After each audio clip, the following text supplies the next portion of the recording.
മോഷ്ടാക്കൾ ജാഗ്രത. രാത്രി 1 മണി ശേഷമാണ് വേറെ പരിപാടി. കുറുവാ സംഘക്കാരും ഉണ്ട്, നാട്ടുകാരും കാണുമായിരിക്കും, നമുക്ക് അറിയാൻ പറ്റിയല്ലോ ശരിക്ക്. അതുകൊണ്ടാണ് ഇങ്ങനെ ഒരു ബോർഡ് വെക്കേണ്ടി വന്നത്. ഇതുപോലെയുള്ള കൊള്ളക്കാർക്കും കള്ളന്മാർക്കും അതുപോലെ മാഫിയകൾക്കും വന്ന് തങ്ങാനുള്ള സൗകര്യം കൂടുതലുള്ള പ്രദേശമാണ് കല്ലറ പഞ്ചായത്ത്. ഇനി ഇത് ആവർത്തിച്ചു കഴിഞ്ഞാൽ എന്താണ് സംഭവിക്കാൻ പോകുന്നത് എന്നാണ് നമ്മൾ ആ താക്കീതാണ് നമ്മളിവിടെ കൃത്യമായിട്ട് ഫ്ലെക്സ് അടിച്ചാണ് വെച്ചിരിക്കുന്നത്. വൈക്കം കല്ലറ റൂട്ടിൽ കൂടെ വരുവാണെങ്കിൽ നമുക്കിങ്ങനെ ഒരു കൗതുകരമായ ഒരു ഫ്ലെക്സ് കാണാൻ പറ്റും. നമ്മൾ ഒറ്റ നോട്ടത്തിൽ നമ്മളെ ഈ ഫ്ലെക്സ് ആകർഷിക്കും. കാരണം അതിൻ്റെ തലക്കെട്ട് മോഷ്ടാക്കൾ ജാഗ്രത.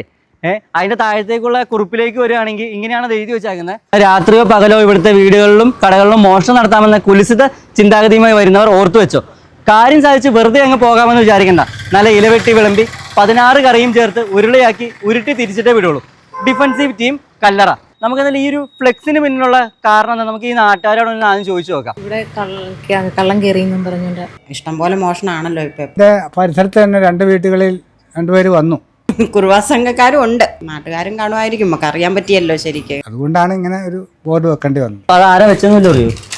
അവിടുത്തെ വാർഡ് മെമ്പറും ഒക്കെ കൂടെ കൂടിയിട്ട്. അരവിന്ദ് ശങ്കർ എന്നാ വെച്ചത്? വെച്ചിട്ട് 3 ദിവസമായി. അത് വെച്ചിട്ട് വലിയ ഗുണമുണ്ടെന്ന് നാട്ടുകാർ പറയുന്നുണ്ടോ? അതിൽ പിന്നെ ഒന്നും കേട്ടിട്ടില്ല. ഇതെന്താ ഡിഫൻസീവ് ടീം എന്ന് പറയുന്നത്? ഇവന് അവൻ ഒരു കളരിയിലെ ഒരു ആളാണ്. ഈ വാർഡ് മെമ്പർ കളരി ആശാനാണോ? പഠിപ്പിക്കുന്നുണ്ട് പിള്ളേർ, 100 പിള്ളേരുണ്ട്. സൂപ്പറാ. ഇതിന്റെ പിന്നാമ്പുറത്ത് അല്ലെങ്കിൽ ഇതിന് നെടുന്തൂണായിട്ട് ഇരിക്കുന്ന ഈ വാർഡിന്റെ മെമ്പർ അരവിന്ദ് ശങ്കർ എന്നാണ് പറയുന്നത്. അപ്പൊ നമുക്ക് പുള്ളിനെ തന്നെ തപ്പി പിടിച്ചെടുത്തിട്ട് നമുക്ക് ചോദിച്ചു നോക്കാം ഇതെന്താണ് ഇതിന്റെ പിന്നിലുള്ളത്. അപ്പൊ നമ്മൾ തേടി വന്ന അരവിന്ദ് ശങ്കറിനെ നമുക്ക് കിട്ടിയിരിക്കുകയാണ്. ഇതാണ് അരവിന്ദ് ശങ്കർ, വാർഡ് മെമ്പർ. ചേട്ടാ നമസ്കാരം. നമസ്കാരം. അപ്പൊ അരവിന്ദ് ശങ്കറിനെ തേടി വന്നിട്ട് നമുക്ക് കിട്ടിയത് ഈ ഒരു ഡിഫൻസീവ് ടീമിനെ മൊത്തമാണ്. എന്താണ് ഇങ്ങനെ ഒരു ഫ്ലെക്സിന്റെ പുറകിലൊരു കാരണം? ഞങ്ങളുടെ കോട്ടയം ജില്ലയിലെ 77 പഞ്ചായത്തിലെ ഒരു ചെറിയ പഞ്ചായത്താണ് കല്ലറ ഗ്രാമപഞ്ചായത്ത്.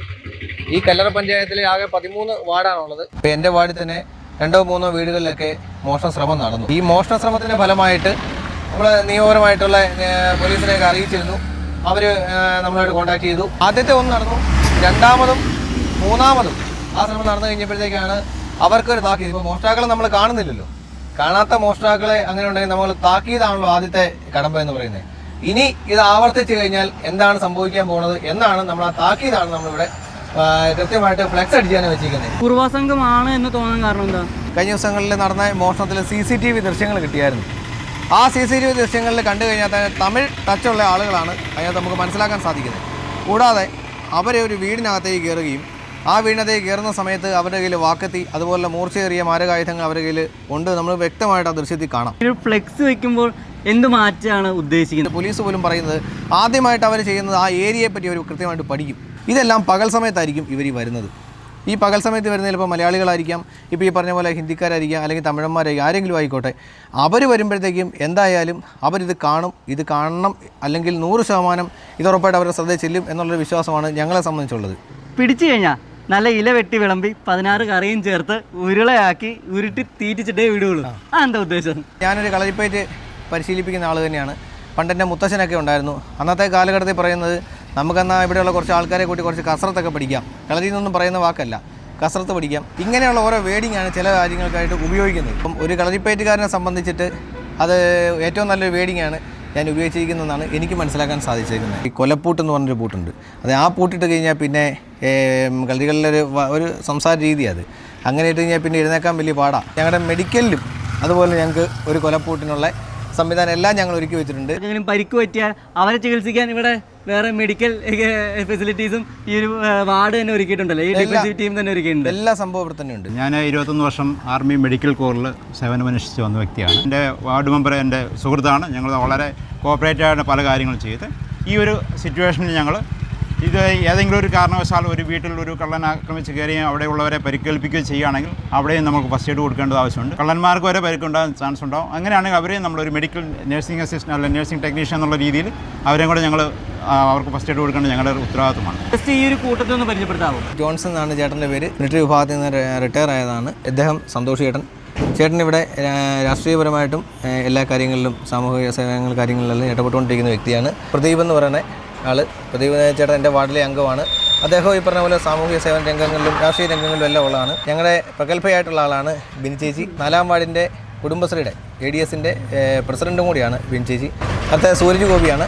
സൂരജ് ഗോപിയെ സംബന്ധിച്ചിട്ട് ഞങ്ങളിവിടെ എന്ത് കാര്യം ഈ വാർഡിൽ അതുകൂടാതെ തന്നെ ഈ നാട്ടിൽ എന്ത് കാര്യങ്ങളുണ്ടെങ്കിലും ആദ്യമേ തന്നെ സോഷ്യൽ മീഡിയകളിലൂടെ കൃത്യമായിട്ട് ജനങ്ങളിലേക്ക് എത്തിക്കുന്ന ഒരു വ്യക്തിയാണ്. എന്നിട്ട് പ്രണീത് എന്നാണ് ചേട്ടൻ്റെ പേര്. പ്രണീതേട്ടനെ സംബന്ധിച്ചിട്ട് അദ്ദേഹം നിലവിലിപ്പം ഡെയിലി ഒരു വർക്കുകളൊക്കെയാണ്. അപ്പോൾ പ്രായം പോലും മറന്നുകൊണ്ടാണ് ഇവരെല്ലാവരും അതിനകത്ത് വളരെ സ്ട്രോങ് ആയിട്ട് തന്നെ നിൽക്കുന്നത്. അതാണ് ഇതിൻ്റെ ഏറ്റവും വലിയ ബലം എന്ന് പറയുന്നത് തന്നെ. ഇത്രയും പേര് നമ്മളിപ്പോൾ പരിചയപ്പെടുത്തിയത് വേറൊന്നും കൊണ്ടല്ല, ഇത് കേവലം ഒരു ദിവസത്തിൻ്റെ അല്ലെങ്കിൽ ഒരു രാത്രി തോന്നിയ തോന്നലിൻ്റെ ഒരു പകർപ്പല്ല ഈ ഫ്ലെക്സ് ബോർഡ് എന്ന് കാണിക്കാൻ. ചേട്ടാ, ഇപ്പോൾ കല്ലറ എന്ന് പറയുന്ന സ്ഥലത്ത് വളരെ ഒതുങ്ങിയ ഒരു സ്ഥലമാണ്, ഒരു ഗ്രാമീണ സ്ഥലമാണ്.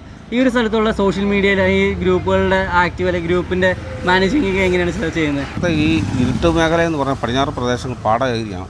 ഇവിടെ ഈ ഇതുപോലെയുള്ള കൊള്ളക്കാർക്കും കള്ളന്മാർക്കും അതുപോലെ മാഫിയകൾക്കും വന്ന് തങ്ങാനുള്ള സൗകര്യം കൂടുതലുള്ള പ്രദേശമാണ്. കല്ലറ പഞ്ചായത്ത് കുട്ടനാട് അബ്ബർ കുട്ടനാട് മേഖലയാണ്. രാത്രി 1 മണി ശേഷമാണ് ഇവരുടെ പരിപാടി. 5 മണിക്കിപ്പുറം ഇവരുടെ കലാപരിപാടി ചെയ്യാനുള്ള പരിപാടിയിലാണ് ഇവർ നടക്കുന്നത്. ഇവിടെ പൂർണ്ണമായിട്ട് ക്യാമറ സിസ്റ്റത്തിൻ്റെ ഒരു കുറവുണ്ടെങ്കിലും അയൽവക്കത്തെ വീടുകളിലൊക്കെ ഞങ്ങൾ അന്വേഷിച്ച് ഫോണിൽ കൂടെയാണ് ബന്ധപ്പെടുന്നത്. ഒരാളെപ്പോലും രാത്രി ഒരു കള്ളൻ അനക്കം കേട്ടാൽ ഇറങ്ങില്ലെന്ന് പറഞ്ഞിട്ട് മുന്നറിയിപ്പ് കൊടുത്തിട്ടുണ്ട്. കാരണം ഇവർ കൂട്ടായ്മയായിരിക്കും ഇവർ വന്നത്. അപ്പം നിരന്തരം ഞങ്ങൾ ഫോണിലൂടെ ബന്ധപ്പെട്ട് കാര്യങ്ങൾ ചർച്ച ചെയ്യുന്നു. അത് സോഷ്യൽ മീഡിയയിൽ അങ്ങനെയാണ് ഞങ്ങൾ പ്രചരിപ്പിക്കുന്നത്. പൊതുജനങ്ങളുടെ തന്നെ ഒരു കൂട്ടായ്മ, അതിന് നേതൃത്വം നൽകിക്കൊണ്ട് നമ്മുടെ സ്വന്തം വാർഡ് മെമ്പർ. ഈ ഒരു കൂട്ടം നമ്മുടെ നാടിന് മൊത്തം ഒരു ഇൻസ്പിറേഷൻ ആവട്ടെ, മോട്ടിവേഷൻ ആവട്ടെ എന്ന് നമുക്ക് തന്നെ ആശംസിക്കാം.